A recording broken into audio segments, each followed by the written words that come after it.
Hi, my name's Kevin. I'm with Rowhead Homes. Today we're going to talk about humidifier maintenance. Humidifiers here on your furnace. There's two clips, top and bottom. Press them in. Take this apart. You're going to disconnect the water line and remove the filter.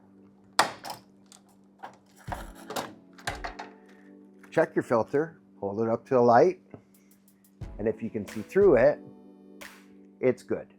You need to check this once in the spring and once in the fall. This one's good, so we're going to put it back in.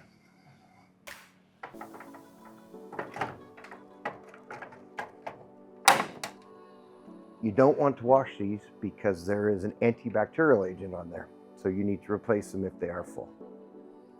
Reinsert the water line. Make sure the water line loop is at the front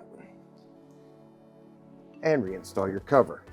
There is, on the inside, a lip that needs to go over the plastic gray on the other side.